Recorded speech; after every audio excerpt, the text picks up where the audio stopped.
경비원이 맞아도 되는 사람이냐고요. 우리 아빤 단지에서 걔보다 못한 취급을 받았습니다. 30년 넘게 아파트를 지켜온 한 노인. 그의 얼굴을 툭툭 치며 조롱하던 한 남자. 그리고 그 순간 누군가 그의 앞을 가로막았습니다. 낡은 경비복 뒤로 군복을 입은 딸이 있었습니다. 그녀를 보고도 그 남자는 웃었습니다. 여자가 뭘 어쩌겠냐고 말이죠. 하지만 그날 이후 그 조폭은 영원히 사라졌습니다. 도대체 무슨 일이 벌어진 걸까요? 그 전에 잠깐 1초만 투자해서 구독, 좋아요 버튼을 꾹 눌러주시면 영상 제작에 큰 힘이 됩니다. 지금 바로 시작하겠습니다. 서울 외곽의 한 30년 된 아파트 단지. 이곳에서 경비원 박만수 씨는 65살의 나이에도 매일 단지 주민을 위해 땀 흘리고 있었습니다. 짙은 감색 제복을 입은 박만수 씨의 모습은 아파트 단지의 익숙한 풍경이었죠. 새벽 5시면 일어나 단지를 순찰하고, 낮에는 택배를 나르고, 밤에는 분리수거장을 정리하는 일상이 10년째 반복되고 있었습니다. 만수 씨, 오늘도 일찍 나왔네. 고생이 많아요. 1호동 302호 김순자 할머니가 아침 산책을 나오며 말을 건넸습니다. 박만수 씨는 쑥스러운 듯 모자를 매만지며 고개만 숙여 인사했죠. 정 많고 말수 적은 그는 주민들의 칭찬에 늘 부끄러워했습니다. 그의 외동딸 박서진, 30살, 육군 707특임단 소속 중사였습니다. 강한 체력과 냉철한 판단력을 지닌 박서진은 보안작전 중 입은 부상으로 3주간의 휴가를 받아 아버지 집에 내려와 있었습니다. 검은색 단발머리에 날카로운 눈매를 가진 그녀는 평소에도 군인 같은 기백이 느껴졌죠. 아빠, 또 벌써 나가셨어요? 아침 6시, 박서진은 텅 빈 방에서 일어나 한숨을 쉬었습니다. 부엌 테이블 위에는 아버지가 준비한 간단한 아침 식사가 있었죠. 김이 모락모락 나는 된장국과 몇 가지 반찬. 박서진은 그것을 보며 생각했습니다. 아빠는 왜 항상 자기 자신은 돌보지 않으면서 남을 챙기지? 난 12시 점심시간. 박서진은 경비실을 찾았습니다. 아버지는 도시락을 꺼내 먹고 있었죠. 서진아, 이렇게 찾아오지 않아도 돼. 너도 쉬어야지. 아빠, 이거 먹어요. 제가 만든 김밥이에요. 박만수 씨는 딸이 건넨 김밥을 받아들며 웃었습니다. 그의 손등에는 오랜 세월 일한 흔적이 깊게 패여 있었죠. 검게 그을린 피부, 굵은 핏줄이 도드라진 손. 박서진은 그 손을 바라보며 가슴이 아팠습니다. 넌 참 자랑스러운 딸이야, 서진아. 나라를 지키는 일을 하니. 아빠는 왜 항상 그렇게 사세요? 다들 무시하잖아요. 무슨 소리야? 나는 존중받고 있어. 박서진은 아버지의 말에 반박하고 싶었지만 차마 말을 꺼낼 수 없었습니다. 경비실 창문 너머로 보이는 광경이 모든 것을 말해주고 있었으니까요. 주민들이 지나가며 인사도 없이 그냥 지나치는 모습, 때로는 명령조로 말하는 어투, 그리고 주차 문제로 언성을 높이는 젊은이들. 저녁 8시 아버지는 여전히 일하고 있었습니다. 분리수거장에서 플라스틱을 정리하고 택배 물품을 나르고 주차 문제로 언쟁이 벌어질 때마다 사이에 들어가 중재하는 모습. 박서진은 집 창문에서 그 모습을 지켜보며 깊은 한숨을 내쉬었습니다. 왜 굳이 이렇게 힘들게 살아? 라는 생각이 아버지의 검은 손등을 볼 때마다 떠올랐습니다. 그날 밤 11시 30분 박서진은 잠을 이루지 못했습니다. 창문 밖으로 경비실을 바라보자 유리문 너머로 편의점 맥주를 들고 시비 거는 사람들 모습이 보였습니다. 반쯤 취한 남자 둘이 아버지에게 뭐라 말하는 것 같았죠. 박서진은 불안한 예감을 느끼며 몸을 일으켰습니다. 군복 대신 편한 운동복을 입고 아파트 단지로 뛰어나갔습니다. 그날 밤 11시 40분. 편의점에서 술을 마신 동네 조폭 출신 장영도는 아파트 단지로 들어오다 경비실 앞에서 갑자기 정차했습니다. 그의 검은색 외제차는 경비실 앞 소방도로를 가로막은 채 멈춰섰죠. 야, 경비, 나와봐. 장영도는 창문을 내리고 소리쳤습니다. 박만수 씨는 경비실에서 나와 공손히 인사했습니다. 손님, 여기는 주차하시면 안 됩니다. 소방도로라. 시끄러워. 누가 주차한대? 잠깐 세워둔 건데 뭐가 문제야? 늘 그랬듯 장영도는 경비원 박만수 씨에게 얼굴을 들이대며 혀 꼬인 소리로 말했습니다. 술 냄새가 진동했죠. 박만수 씨는 한 발 뒤로 물러났지만 장영도는 더 가까이 다가왔습니다. 이 나이에 뭘 그리 열심히 해, 응? 네가 뭔데 내 차 막아? 내가 누군지 몰라. 그리고는 갑자기 박만수 씨의 얼굴을 툭툭 치며 조롱하기 시작했습니다. 손가락으로 그의 뺨을 건드리고 모자를 흔들어 떨어뜨리기까지 했죠. 야, 이 나이엔 손주 봐야지. 어디서 경비질이야? 쪽팔리지도 않아? 경비실 앞에 모인 취객 몇몇이 낄낄거리며 웃었습니다. 박만수 씨는 떨어진 모자를 주워 다시 쓰며 참고 또 참았습니다. 그의 눈에는 슬픔과 체념이 가득했지만 표정은 담담했죠. 오랜 세월 이런 일을 겪어왔기에 익숙해진 듯 했습니다. 손님, 제발 차를 옮겨주시겠어요? 다른 주민분들이 불편해하십니다. 시끄러워. 내가 이 동네 얼마나 오래 살았는데 감히 나한테 명령해? 장영도는 더욱 언성을 높였습니다. 그때였습니다. 분리수거장에서 빈병을 정리하던 서진이 뛰어왔습니다. 그녀는 상황을 지켜보다 더는 참을 수 없어 달려온 것이었죠. 아저씨, 손 치우세요. 다시 한번 우리 아빠 얼굴 건드리면 그땐 저도 가만 안 있을 겁니다. 서진의 목소리는 차갑고 단호했습니다. 장영도는 잠시 놀란 듯 했으나 곧 비웃었습니다. 어디서 튀어나온 아가씨야? 이경비 딸이야? 헛, 군복 벗은 여군이 뭐가 무섭다고. 장영도는 서진을 위아래로 훑어보며 모욕적인 미소를 지었습니다. 그러더니 다시 박만수 씨의 어깨를 툭툭 치며 말했죠. 이런 딸 키워놓고 뭐가 좋아? 어디 취직시켜서 월급이나 타오라지. 서진의 눈빛이 달라졌습니다. 특수부대원다운 날카로운 시선으로 장영도를 노려보던 그녀는 한 걸음 다가섰습니다. 마지막으로 경고합니다. 물러서세요. 장영도는 여전히 비웃으며 서진을 향해 손가락을 들이밀었습니다. 그 순간 서진의 몸이 번개처럼 움직였죠. 말없이 장영도의 손목을 잡아 꺾고 온몸의 균형을 무너뜨려 바닥에 내리꽂았습니다. 특수부대에서 연마한 기술이 순식간에 펼쳐진 것이었죠. 으악! 장영도는 비명을 질렀습니다. 주변에 있던 다른 주민들이 놀라 소리를 질렀고 몇몇은 휴대폰으로 영상을 찍기 시작했습니다. 장영도의 친구들은 달려들려 했지만 서진의 날카로운 눈빛에 움츠러들었죠. 뭐야 이거. 너 지금 폭행이야. 폭행? 장영도는 겁에 질려 뒷걸음질치며 소리쳤습니다.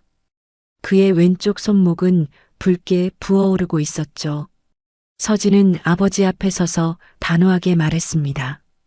우리 아버지는 이 아파트를 위해 매일 12시간 넘게 일하시는 분입니다. 경비원이라고 함부로 대해도 되는 사람이 아니에요. 장영도는 친구들의 부축을 받으며 일어났습니다. 그의 눈에는 분노와 수치심이 가득했죠. 이거 안 끝났다. 두고 봐. 내가 누군지 알게 해줄 테니까. 그는 차에 올라타며 소리쳤습니다. 엔진 소리가 요란하게 울리며 차는 사라졌죠. 주변에 모였던 주민들도 하나둘 흩어졌습니다. 어떤 이들은 동정 어린 시선으로, 또 어떤 이들은 불편한 표정으로 박만수 부녀를 바라보았습니다. 서진아. 박만수 씨는 딸의 손을 잡았습니다. 그의 목소리는 떨리고 있었죠. 괜찮아요, 아빠. 그런 사람 상대할 가치도 없어요. 하지만 서진의 말과 달리 사건은 예상치 못한 방향으로 전개되기 시작했습니다. 그날 밤 아파트 온라인 커뮤니티에는 폭력 경비원 딸이라는 제목의 게시물이 올라왔고 조작된 내용으로 가득한 글이 주민들 사이에서 빠르게 퍼져나갔습니다. 조폭 장영도는 그냥 물러서지 않았습니다. 다음 날 아침 그는 동네 반장과 몇몇 입주민들을 불러 모아 경비원이 딸을 시켜 손찌검을 했다는 식으로 사건을 왜곡시켰습니다.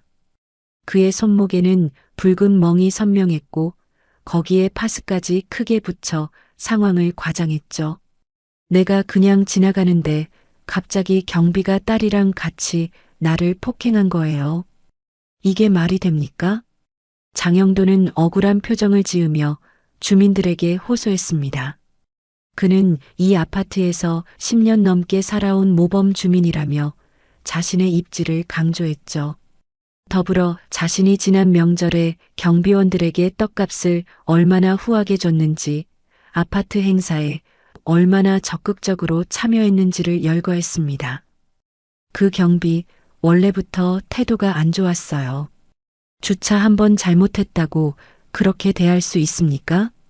주민들은 고개를 끄덕였습니다. 특히 평소 박만수 씨와 안 좋은 일이 있었던 몇몇 주민들은 이 기회를 놓치지 않았죠. 맞아요. 저도 택배 늦게 가져다 준다고 한 번 말했더니 째려보더라고요. 요새 경비원들 왜 저래요? 월급 올려달라고 파업하더니 이젠 주민 협박까지 시켜? 오전 10시 입주자 대표회의가 긴급히 소집되었습니다. 안건은 경비원 박만수 폭행 사건이었죠. 회의실은 30명가량의 주민으로 가득 찼습니다. 박만수 씨는 구석에 홀로 서 있었습니다.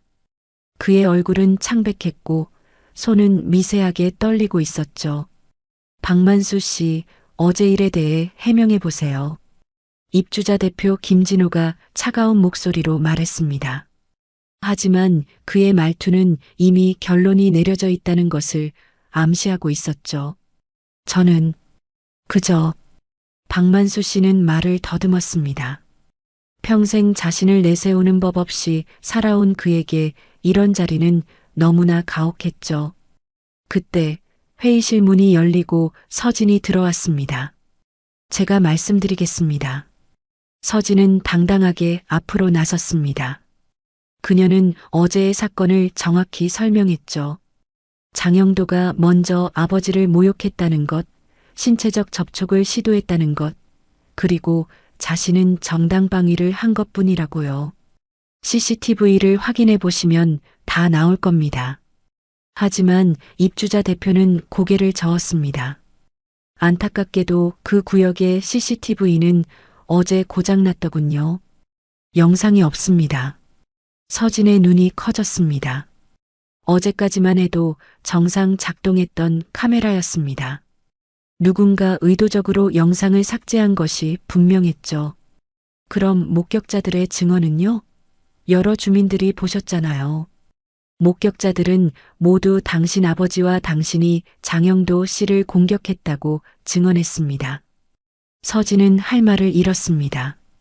진실이 이렇게 쉽게 뒤틀릴 수 있다는 사실에 충격을 받았죠.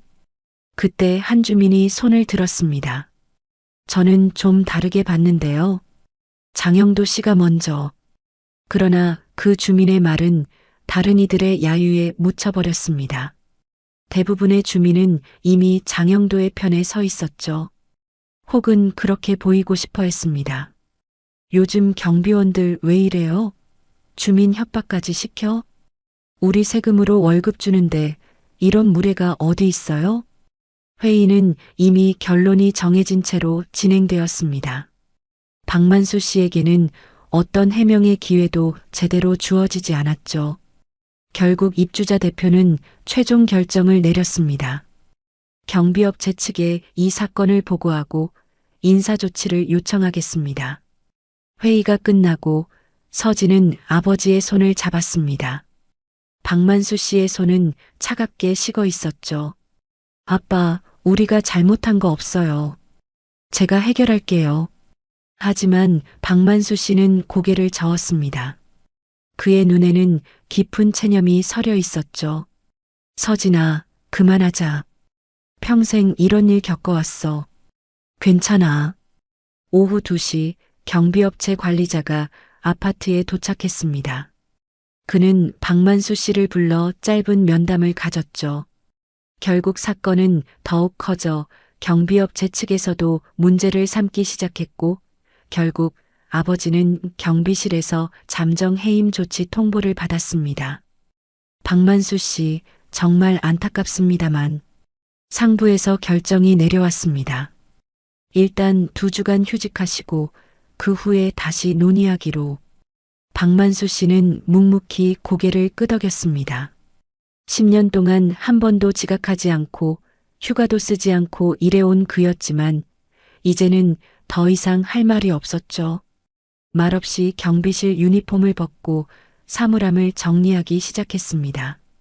아빠, 서진은 그 모습을 지켜보며 가슴이 찢어지는 듯 했습니다. 아버지의 꼿꼿했던 어깨가 갑자기 늙어버린 것 같았죠. 왜 말도 안 하고 가만히 있어요? 우리가 잘못한 것 없잖아요. 서진아, 이 나이에 그런 놈들하고 싸워서 뭐하냐?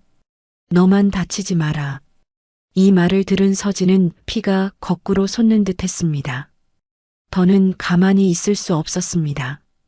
그녀는 곧장 집으로 돌아가 컴퓨터를 켰습니다. 인터넷에서 장영도를 검색하기 시작했죠. 처음에는 별다른 정보가 나오지 않았지만 서진은 포기하지 않았습니다. 특수부대에서 배운 정보 수집 기술을 활용해 더 깊이 파고들었죠. 그리고 마침내 10년 전 미제 폭력 사건의 단서와 그의 전과 기록을 발견했습니다. 장영도는 단순한 주민이 아니었습니다. 그는 과거 조직폭력배의 일원이었고 지금도 여전히 불법 사업과 연관되어 있었죠. 이런 자식? 서진의 눈에 불이 켜졌습니다. 이제 진짜 전투가 시작되는 순간이었습니다. 서진은 한 언론사 제보 게시판에 익명으로 이 사건을 올렸습니다. 아파트 경비원을 괴롭히는 정가자와 그를 비호하는 주민들이라는 제목의 글이었죠. 동시에 그녀는 아파트 단지 주변의 다른 CCTV 영상을 확보하기 위해 움직였습니다. 단지 내 카메라는 조작되었을지 몰라도 인근 상점이나 도로의 카메라는 괜찮을 거라고 생각했죠. 저기, 편의점 사장님, 혹시 이틀 전 밤 11시쯤 찍힌 CCTV 영상을 볼 수 있을까요? 아파트 앞 GS 편의점 사장은 서진을 의아하게 바라보았습니다. 경찰이세요? 아니요. 제 아버지가 부당하게 해고당했거든요. 증거가 필요합니다. 사장은 잠시 고민하다가 고개를 끄덕였습니다. 다행히 편의점 외부 카메라는 아파트 입구 쪽을 향해 있었고 문제의 사건 일부가 흐릿하게나마 찍혀 있었죠. 감사합니다. 이 영상 복사본 좀 주실 수 있을까요? USB에 영상을 복사받은 서진은 곧바로 다른 장소로 향했습니다. 근처 카페, 은행 ATM, 버스 정류장의 CCTV까지. 그녀는 특수부대원다운 끈기와 세밀함으로 증거를 하나하나 모았죠. 영상에는 명백히 장영도가 아버지를 모욕하고 먼저 신체 접촉을 시도한 장면이 있었습니다. 저녁 7시 서진은 모든 영상을 편집해 하나의 파일로 만들었습니다. 그리고 이 영상을 증거로 제출했죠. 언론사에, 경찰서에, 그리고 아파트 입주자 대표회의 공식 이메일로. 이 영상을 보시면 누가 먼저 시비를 걸었는지 분명히 알 수 있을 겁니다. 메일을 보낸 후 서진은 707 동기이자 지금은 경찰정보국에서 근무 중인 후배 김하늘 경위에게 전화를 걸었습니다. 군 시절 생사를 함께 했던 동료였죠. 하늘아, 나 서진이야. 좀 도와줄 수 있어? 언니, 어떻게 지내? 휴가 잘 보내고 있어? 그게 좀 복잡한 일이 생겼어. 서진은 사건의 전말을 설명했습니다. 아버지가 부당하게 모욕당한 일, 자신이 장영도를 제압한 일, 그리고 그 후에 벌어진 상황까지. 김하늘은 진지하게 들었죠. 장영도, 이름이 좀 익숙한데. 잠깐만, 내가 조회해 볼게. 잠시 후 김하늘의 목소리가 긴장감 있게 들려왔습니다. 언니, 이 자식 그냥 깡패가 아니야. 예전 조직 해체 때 도망친 핵심 간부였어. 지금도 수배 중인 인물이라고. 내 아버지가 첫 피해자가 아닐 수도 있어. 서진은 충격을 받았습니다. 이제는 단순한 모욕이 아니라 조직 범죄와 지역 정치가 얽힌 커다란 판으로 번지고 있다는 사실이 드러나기 시작했죠. 하늘아, 이 사람 좀 더 조사해 줄 수 있어? 아빠가 너무 억울해. 알았어. 내가 비공식적으로 조사해 볼게. 그리고 언니 조심해. 이런 놈들은 위험해. 전화를 끊은 서진은 깊은 생각에 빠졌습니다. 이제 그녀는 사적인 복수가 아닌 공적 정의를 위해 움직이기로 결심했습니다. 그것이 아버지를 돕는 가장 좋은 방법이라고 생각했죠. 다음 날 아침 서진은 아파트 관리사무소를 찾았습니다. 그녀는 입주자 대표 김진호를 만나기 위해 왔죠. 김진호님, 잠시 시간 좀 내주실 수 있을까요? 김진호는 불편한 표정으로 서진을 맞이했습니다. 그는 50대 중반의 사업가로 이 아파트 입주자 대표를 3년째 맡고 있었죠. 박서진 씨, 이미 결정된 사안입니다. 번복할 수 없어요. 그럼 이건 어떻게 설명하실 건가요? 서진은 USB를 내밀었습니다. 거기에는 그녀가 수집한 모든 CCTV 영상이 들어 있었죠. 이건 조작된 겁니다. 조작이 아닙니다. 주변 상점과 은행의 CCTV예요. 조작할 수 없는 것들이죠. 김진호의 얼굴이 굳었습니다. 그는 컴퓨터로 영상을 확인한 후 심각한 표정을 지었죠. 이건 확실히 문제가 있네요. 하지만 이미 결정된 사항을 번복하기는, 정의가 지연되는 것은 정의가 거부되는 것과 같습니다. 서진의 목소리는 단호했습니다. 그녀는 김진호의 눈을 똑바로 바라보며 말했죠. 만약 아버지의 명예가 회복되지 않는다면 저는 이 영상과 함께 장영도의 과거 범죄 이력을 모든 주민에게 공개할 겁니다. 그리고 입주자 대표회의가 어떻게 진실을 은폐했는지도요. 김진호는 식은땀을 흘렸습니다. 그는 잠시 생각하더니 마지못해 고개를 끄덕였죠. 알겠습니다. 긴급 입주자 회의를 소집하겠습니다. 하지만 그의 목소리가 낮아졌습니다. 장영도는 이 동네에서 영향력이 큰 사람입니다. 조심하세요. 서진은 고개를 끄덕였습니다. 그녀는 이미 위험을 감수할 준비가 되어 있었죠. 오후 3시 서진은 경찰서를 찾았습니다. 김하늘이 기다리고 있었죠. 언니, 중요한 정보를 찾았어. 장영도는 10년 전 강남 일대에서 활동하던 조직의 간부였어. 조직이 해체될 때 도망쳐서 신원을 숨기고 살았던 거지. 김하늘은 비밀 파일을 서진에게 보여주었습니다. 거기에는 장영도의 과거 범죄 이력이 상세히 기록되어 있었죠. 폭행, 협박, 심지어 살인 미수까지. 그리고 더 중요한 건 그가 아직도 지역 정치인들과 유착관계를 맺고 있다는 거야. 특히 구의원 한 명과 특별히 가까워. 그래서 지금까지 수사망을 피할 수 있었던 거지. 서진의 눈이 커졌습니다. 이제 모든 것이 명확해졌죠. 왜 입주자 대표회의가 그렇게 빨리 아버지를 해임했는지, 왜 CCTV 영상이 삭제되었는지. 하늘아, 고마워. 이제 어떻게 해야 할지 알겠어. 서진은 결심했습니다. 이것은 단순한 개인적 복수가 아니라 지역사회의 부패에 맞서는 싸움이었죠. 그녀는 아버지에게 돌아가 모든 것을 설명했습니다. 아빠, 제가 다 알아냈어요. 장영도가 어떤 사람인지, 왜 우리가 이런 일을 당했는지. 하지만 박만수 씨는 무표정했습니다. 그의 눈에는 피로와 체념이 가득했죠. 서진아, 그만하자. 너까지 다치면 어쩌니. 아빠, 이건 그냥 넘어갈 수 없어요. 우리만의 문제가 아니라 사회 정의의 문제예요. 박만수 씨는 한숨을 쉬었습니다. 그는 평생 남에게 폐를 끼치지 않고 조용히 살아왔습니다. 하지만 그의 딸은 달랐죠. 특수부대원다운 강인함과 정의감으로 가득 찬 서진은 결코 물러서지 않을 것이었습니다. 챕터 5 큰 위기 모든 것이 무너진 밤. 인터넷 제보 이후 아파트 커뮤니티는 들끓었습니다. 서진이 올린 CCTV 영상과 장영도의 과거 범죄 이력이 퍼지자 주민들 사이에서 다양한 반응이 나타났죠.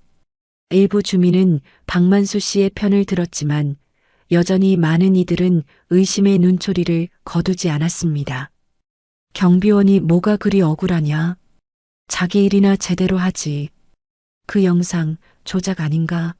요즘 딥페이크 기술이 얼마나 발달했다고. 놀랍게도 일부 주민들은 오히려 장영도를 옹호하기 시작했습니다. 그 조폭 전에 우리 아파트에 기부도 했다더라. 경로당 냉장고도 새로 바꿔주고. 그래, 좀 거칠긴 해도 동네 일에 관심 많은 사람이야. 딸이 너무 과민 반응한 거 아니야? 마치 온 세상이 장영도 편으로 기울어진 것 같았습니다. 서진은 이해할 수 없었죠. 명백한 증거가 있는데도 사람들은 왜 진실을 외면하는 걸까요? 하늘아, 어떻게 된 거야? 사람들이 왜 저래? 서진은 김하늘에게 전화로 물었습니다. 언니, 장영도가 정치적 영향력을 행사하고 있어. 그리고 그가 주민들에게 금전적 이익을 제공했을 가능성도 있어. 아파트 가격 상승을 위한 재개발 사업과 연관되어 있대. 서진은 충격을 받았습니다. 이제 상황이 더욱 복잡해졌죠. 단순한 개인 간의 갈등이 아니라 지역 부동산 개발과 이권이 얽힌 문제였던 것입니다. 그날 오후 입주자 대표회의가 다시 열렸습니다. 서진은 모든 증거를 가지고 참석했지만 분위기는 여전히 차가웠죠. 박서진 씨, 영상은 확인했습니다만 그렇다고 해서 이미 결정된 사항을 뒤집기는 어렵습니다. 김진호는 미안한 듯 말했습니다. 하지만 그의 눈에는 미안함보다는 두려움이 더 컸죠. 왜 그렇죠? 명백한 증거가 있는데요. 경비업체에서 이미 결정을 내렸고, 그리고 장영도 씨 측에서는 법적 대응을 준비 중이라고 합니다. 서진은 분노했습니다. 하지만 더 큰 충격은 이제 막 시작되었죠. 그리고 익명의 제보에 의하면 당신 아버지가 과거에 물품을 훔친 적이 있다고 합니다. 뭐라고요? 경비실 택배를 몰래. 말도 안 돼요. 우리 아버지는 평생 한 번도 남의 것을 탐한 적이 없어요. 서진의 목소리가 높아졌습니다. 그녀의 얼굴은 분노로 붉게 물들었죠. 하지만 주민들의 표정은 이미 의심으로 가득 차 있었습니다. 회의를 마치고 나온 서진은 아버지에게 전화를 걸었습니다. 하지만 전화는 받지 않았죠. 불안한 마음으로 그녀는 집으로 달려갔습니다. 아빠, 계세요? 집은 텅 비어 있었습니다. 아버지의 물건들은 그대로였지만 그의 모습은 보이지 않았죠. 서진은 온 집안을 뒤졌습니다. 그리고 바로 그날 밤, 박만수 씨가 사라졌습니다. 그는 유서를 남기지 않았지만 서진은 자신의 옷장에 접어둔 손편지를 발견했습니다. 낡은 공책에 떨리는 손으로 쓴 글씨였죠. 서진아, 미안하다. 너에게 짐이 되고 싶지 않아서. 너는 내 길을 가렴. 아빠는 그동안 참 고마웠다. 피가 거꾸로 솟았습니다. 서진은 아버지의 휴대폰 위치 추적을 시도했지만 전원이 꺼져 있었죠. 그녀는 미친 듯이 주변을 수색하기 시작했습니다. 아파트 단지, 근처 공원, 아버지가 자주 가던 시장까지. 아빠, 어디 계세요? 밤 10시가 되었습니다. 하늘에서는 비가 내리기 시작했죠. 서진은 단지 근처 CCTV를 돌려봤고 밤 9시 17분에 맨몸으로 강 쪽 산책로를 걷는 아버지의 모습이 포착되었습니다. 그는 평소와 달리 모자를 푹 눌러쓰고 있었고 걸음걸이가 비틀거렸죠. 안 돼. 설마. 서진은 곧장 한강 산책로로 달려갔습니다. 비는 점점 더 세차게 내렸고 그녀의 옷은 완전히 젖었죠. 휴대폰 플래시를 켜고 주변을 샅샅이 수색했습니다. 아빠, 아빠. 그녀의 목소리는 빗소리에 묻혀 사라졌습니다. 실종 4시간째. 강둑 곳곳을 뒤지던 서진은 마침내 한 물건을 발견했습니다. 강둑에 남겨진 박만수의 모자, 그 위로 떨어지는 장대비. 서진은 무릎을 꿇고 울부짖었습니다. 그녀의 눈에서는 눈물이 비와 함께 흘러내렸죠. 아빠, 제발, 제발 돌아와요. 나 아직 말 못했어요. 아빠처럼 되고 싶다고. 진짜 말 못했단 말이에요. 특수부대원으로서 어떤 상황에서도 감정을 억제하던 서진이었지만 이제는 더 이상 참을 수 없었습니다. 그녀는 아버지의 모자를 끌어안고 어린아이처럼 흐느꼈죠. 사람들이 뭐라든 아빠는 제게 자랑스러운 사람이었어요. 제발 돌아와 주세요. 그 순간 바로 옆 풀숲에서 흐느끼는 노인의 숨소리가 들렸습니다. 서진은 번개처럼 소리가 난 방향으로 달려갔죠. 아빠! 풀숲 사이 비에 흠뻑 젖은 채 웅크리고 있는 노인의 모습이 보였습니다. 박만수 씨는 그 자리에 있었습니다. 그는 살아있었지만 정신은 혼미한 상태였죠. 술 냄새가 강하게 났습니다. 서진아. 박만수 씨는 고개를 들지 못했습니다. 그의 눈은 붉게 충혈되어 있었고 손은 떨리고 있었죠. 아빠가 이렇게 약하고 죽을 용기도 없어서 미안하다. 죽을 용기도 없었다며 흐느끼는 아버지를 끌어안고 서진은 처음으로 어린아이처럼 울었습니다. 그녀는 아버지의 젖은 얼굴을 두 손으로 감싸며 말했죠. 살아계셔서 다행이에요. 제발 저 두고 가지 마세요. 아빠, 저 아직 아빠한테 많이 배워야 해요. 두 사람은 빗속에서 서로를 꼭 안은 채 한참을 울었습니다. 이 장면은 근처를 지나던 주민이 휴대폰으로 찍었고 곧 SNS에 경비원 부녀의 오열이라는 제목으로 올라갔죠. 영상은 순식간에 퍼져 전국적 관심을 받기 시작했습니다. 서진은 아버지를 집으로 데려왔습니다. 그를 씻기고 따뜻한 차를 끓여주며 밤새 옆을 지켰죠. 박만수 씨는 점점 정신을 차렸습니다. 서진아, 미안하다. 내가 너무 약해서. 아빠 약한 게 아니에요. 평생 자신보다 남을 먼저 생각하신 분이 어떻게 약할 수 있어요? 서진은 아버지의 손을 꼭 잡았습니다. 그리고 처음으로 아버지에게 진심을 털어놓았죠. 제가 늘 아빠가 왜 그렇게 사냐고 물었잖아요. 이제 알겠어요. 아빠는 그저 올바른 일을 하신 거였어요. 제가 몰랐던 거죠. 이튿날 아침 서진은 중대한 결심을 했습니다. 그녀는 707 특임단에 전화를 걸었죠. 대위님, 저 박서진입니다. 개인 사정으로 전역을 신청하려 합니다. 전화기 너머로 놀란 목소리가 들려왔습니다. 박 중사, 갑자기 무슨 일이야? 너는 우리 부대의 핵심 인원인데. 죄송합니다. 가족 문제로. 더 중요한 전투가 여기 있습니다. 서진은 707 특임단이 아닌 한 사람의 딸로 다시 살아보기로 한 것입니다. 그녀에게는 이제 아버지를 지키는 것이 국가를 지키는 것보다 더 중요한 임무가 되었죠. 전화를 끊은 후 서진은 컴퓨터 앞에 앉았습니다. 그녀는 주민 게시판에 직접 실명으로 글을 올렸죠. 안녕하세요. 저는 박만수 경비원의 딸 박서진입니다. 제가 밝히고 싶은 진실이 있습니다. 서진은 장영도의 조폭 전력을 공개했고 그녀의 경찰 후배가 준비한 공문과 미제 사건 자료까지 제시하며 진실을 세상에 드러냈습니다. 그는 주민이 아닙니다. 범죄자입니다. 그리고 우리 아파트를 이용해 불법 자금을 세탁하고 있습니다. 서진은 장영도가 재개발 사업에 관여하여 주민들에게 허위 정보를 퍼뜨리고 있다는 사실도 공개했습니다. 그녀의 글은 곧 다른 온라인 커뮤니티로 퍼져나갔고 지역 뉴스에까지 보도되기 시작했죠. 오전 10시 박만수 씨는 여전히 충격에서 벗어나지 못한 상태였습니다. 서진은 아버지에게 따뜻한 미역국을 끓여주며 말했죠.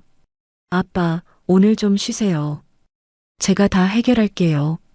서진아, 그냥 놔두는 게 좋지 않겠니? 우리가 여기서 계속 살기 힘들어질 거다. 아빠, 정의는 지켜져야 해요. 그게 아빠가 저에게 가르쳐 주신 거잖아요. 박만수 씨는 놀란 표정으로 딸을 바라보았습니다. 그는 평생 특별히 무언가를 가르치려 한 적이 없었지만 서진은 아버지의 삶 자체에서 배웠던 것이죠. 그날 오후 놀라운 일이 일어났습니다. 아파트 주민들 사이에서 변화의 바람이 불기 시작한 것입니다. 서진의 게시물에 댓글이 달리기 시작했고 몇몇 주민들은 직접 서진에게 연락을 취했죠. 박서진 씨, 저는 7동 503호 사는 김영자입니다. 사실 저도 장영도에게 피해를 입었어요. 저도 그 사람이 수상하다고 생각했어요. 항상 주차장에서 수상한 사람들과 만나더라고요. 특히 한 할머니가 용기를 내어 손을 들었습니다. 그녀는 입주자 대표회의에 직접 찾아와 증언했죠. 저 사람, 예전에 우리 아들 다리에 칼 휘두른 인간이에요. 그런데 다들 모른 척했죠. 무서우니까. 이미지는 빠르게 바뀌기 시작했습니다. 경비원 부녀의 오열 영상은 30만 조회수를 기록했고 많은 사람들이 응원의 메시지를 보내왔죠. 지역 뉴스에서는 아파트 경비원을 향한 부당한 대우라는 제목으로 특집 기사를 내보냈습니다. 우리는 매일 마주치는 이웃의 노동을 얼마나 존중하고 있는가? 라는 질문을 던지며 경비원을 포함한 필수 노동자들의 처우 개선을 촉구했죠. 서진은 SNS를 통해 아버지의 사연을 더 널리 알렸습니다. 그녀는 아버지가 어떻게 10년 동안 단 하루도 빠지지 않고 이 아파트를 위해 일해왔는지, 그리고 그 대가로 받은 것은 무엇이었는지를 솔직하게 털어놓았죠. 우리 아버지는 매일 새벽 5시에 일어나 밤 11시까지 일하셨습니다. 비가 오나 눈이 오나 명절에도 주말에도.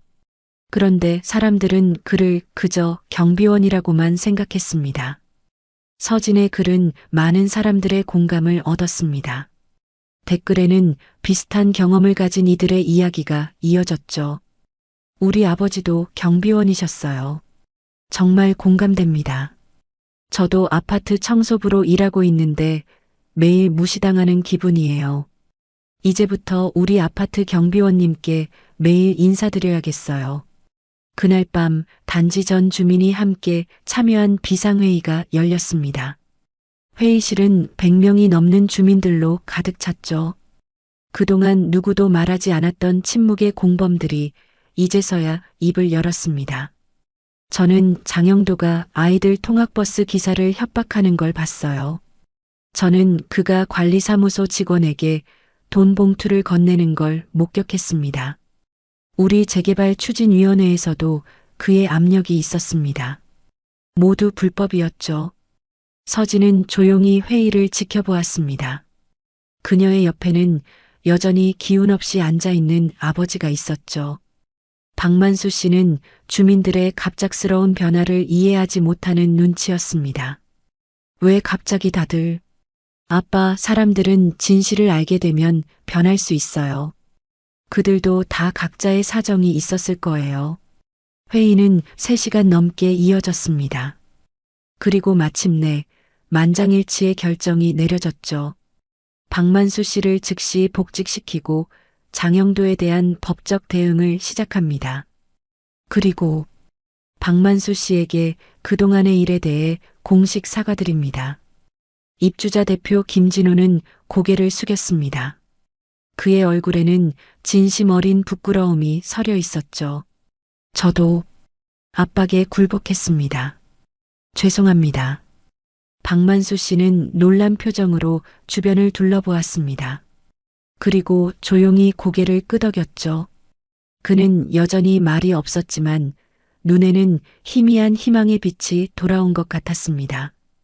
회의가 끝나고 주민들은 하나둘 박만수 씨에게 다가와 악수를 청했습니다. 어떤 이는 어깨를 토닥이고 또 어떤 이는 간단한 음료수를 건네기도 했죠. 평생 그림자처럼 살아온 박만수 씨는 이런 관심이 어색했지만 서서히 받아들이기 시작했습니다. 박 씨, 내일부터 다시 경비실로 오세요. 우리가 기다리고 있을게요. 아이고, 박만수 씨 덕분에 우리 아파트가 항상 깨끗했는데 이제 알겠어요. 그리고 박만수 씨는 그날 밤 회의의 만장일치로 복직됐고 서진은 그 순간 처음으로 아버지 앞에 무릎 꿇고 말했습니다. 저 이제 아빠처럼 살고 싶어요. 누가 봐도 부끄럽지 않은 사람으로요.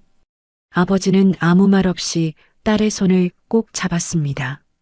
그의 굳은 살 박인 손에서는 평생의 노동이 묻어났지만 서진에게는 그 어떤 훈장보다 값진 것이었죠. 서진아, 넌 이미 훌륭한 사람이다. 아빠보다 훨씬. 아니에요, 아빠. 저는 이제 알았어요. 진짜 강한 사람이 누군지. 두 사람은 서로를 바라보며 미소 지었습니다.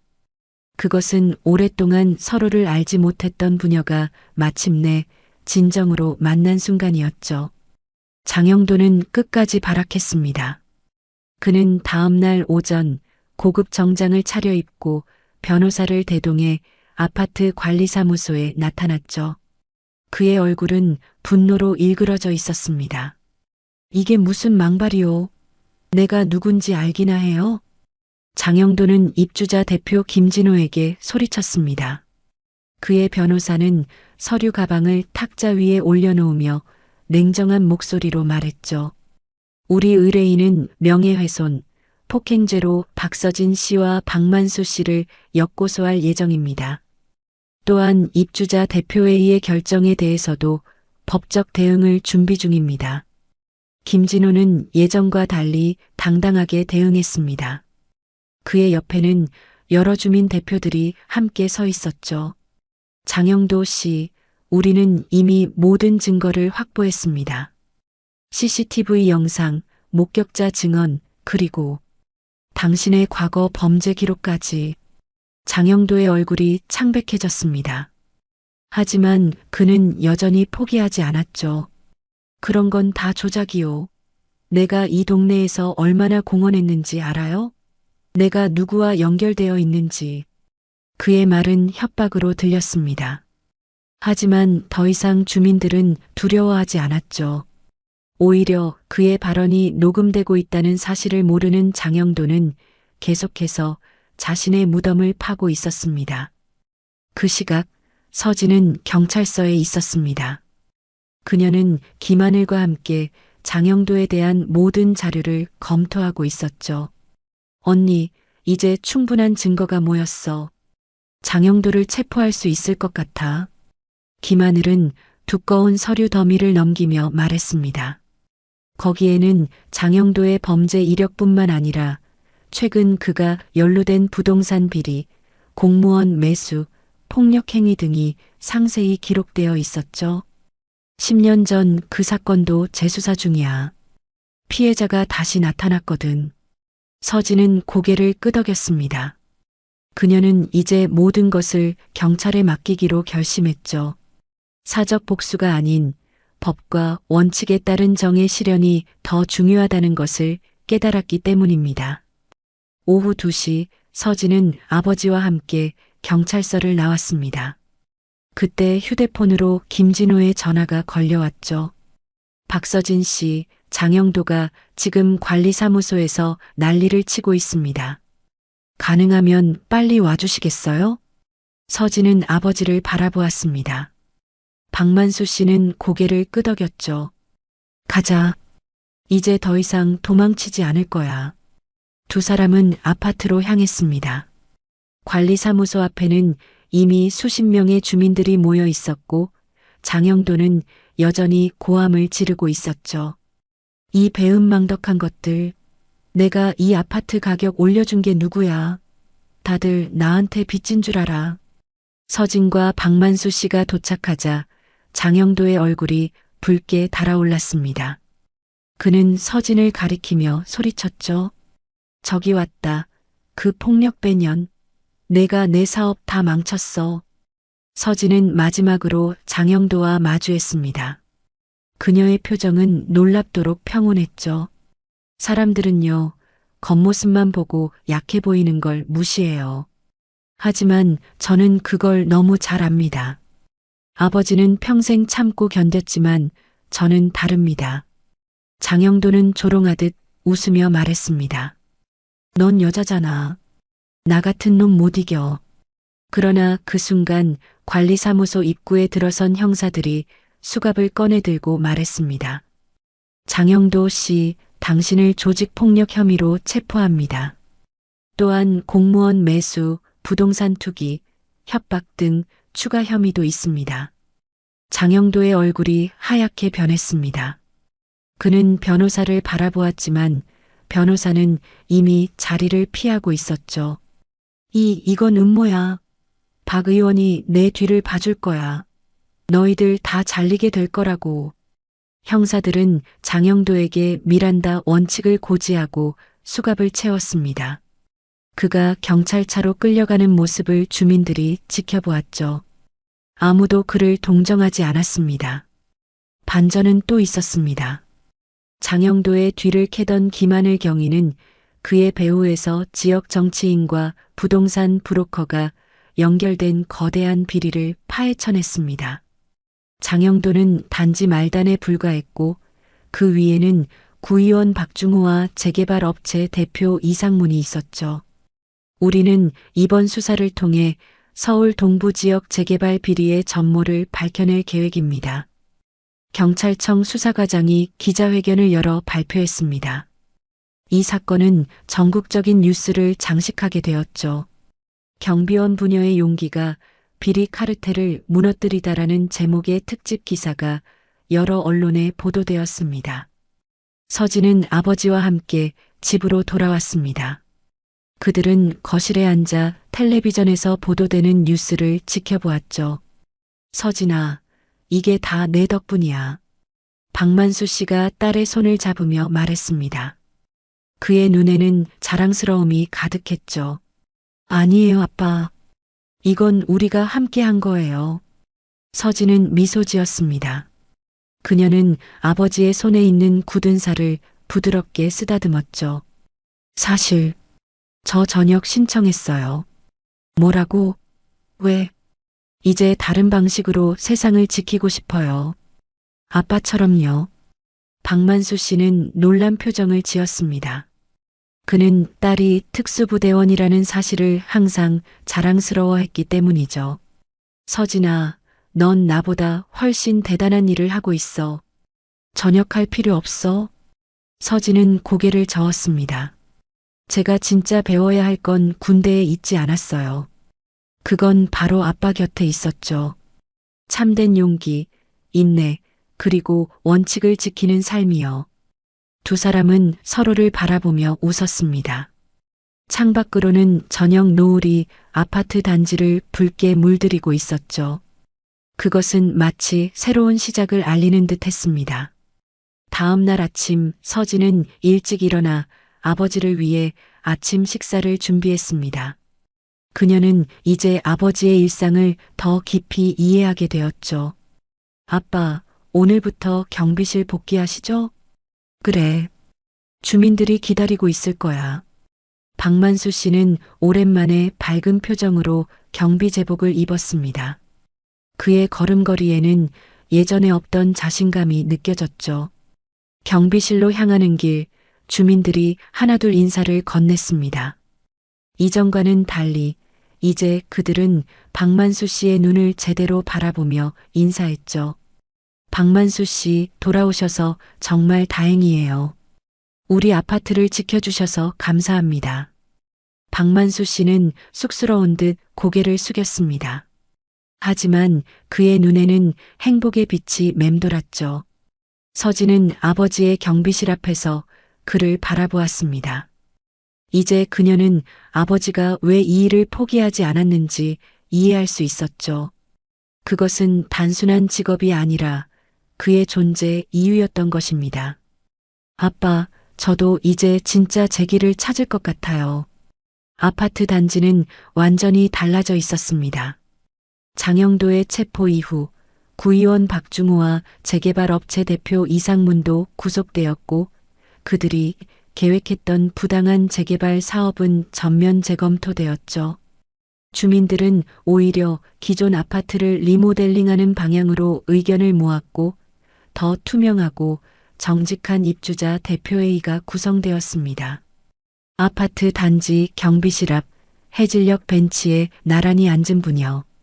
박만수 씨와 서진은 매일 이렇게 저녁 시간을 함께 보냈습니다.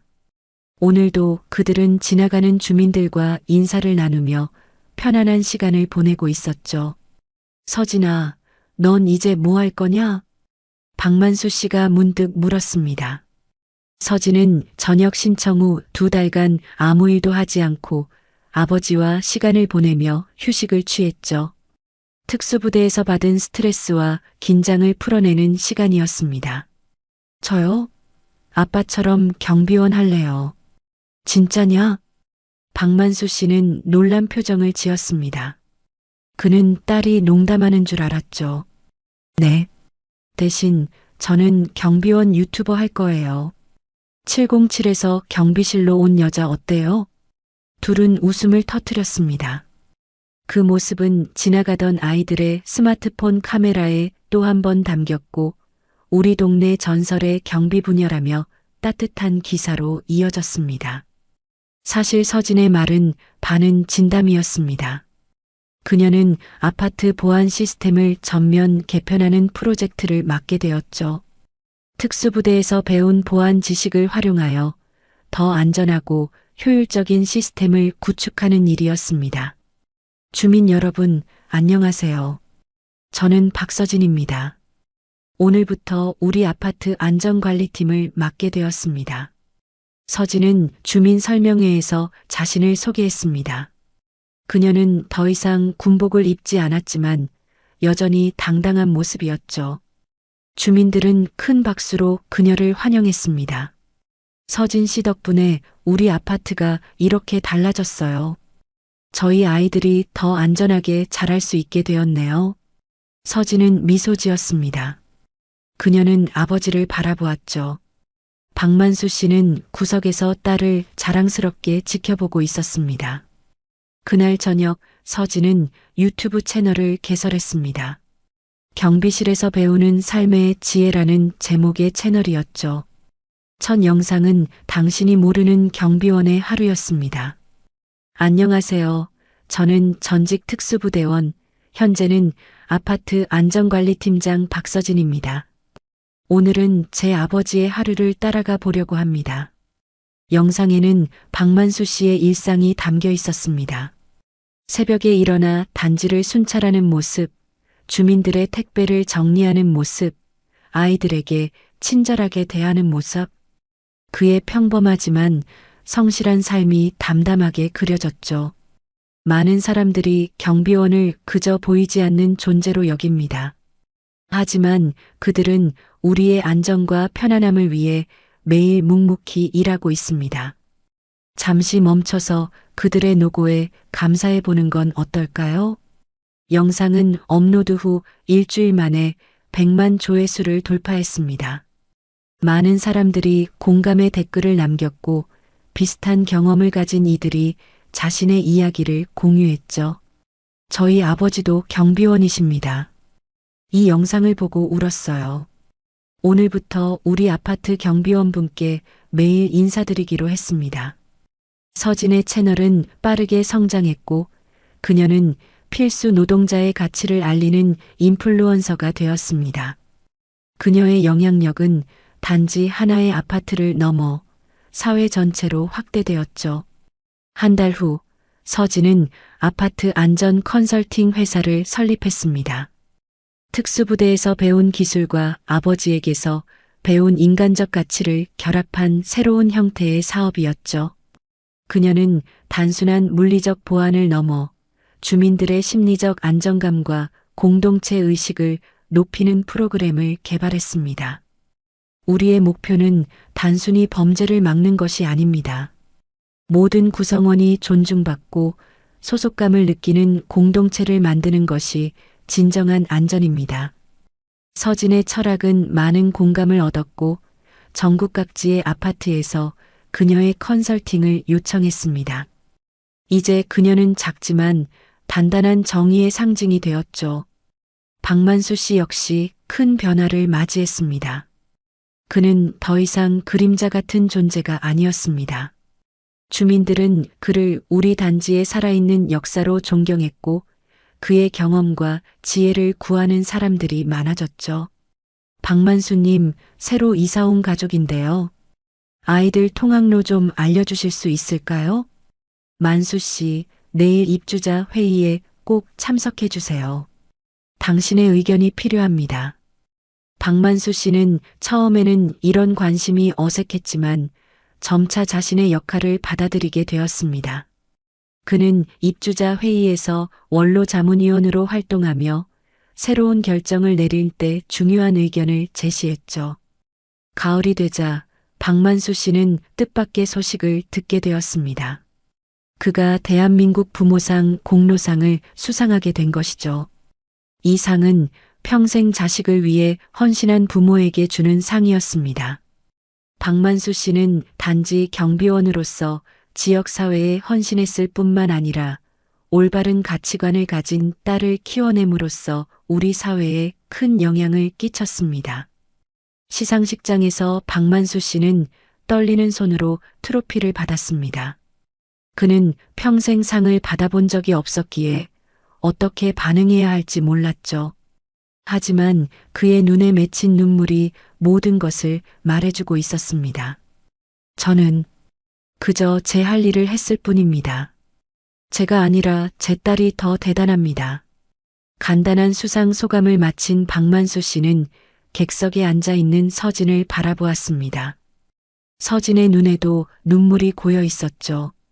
다음 해 봄 아파트 단지는 완전히 새로워졌습니다. 녹슨 울타리는 새 페인트로 칠해졌고 낡은 놀이터는 현대적인 시설로 교체되었죠. 하지만 가장 큰 변화는 사람들의 마음이었습니다. 이제 주민들은 서로를 이름으로 부르며 인사했고 경비원, 청소부, 택배기사 모두를 존중했습니다. 서진아, 이제 정말 행복하니? 아파트 단지 경비실 앞 해질녘 벤치에 나란히 앉은 부녀. 박만수 씨가 물었습니다. 네, 아빠. 정말 행복해요. 아빠는요? 나도 그래. 세상이 이렇게 바뀔 수 있다니 놀랍구나.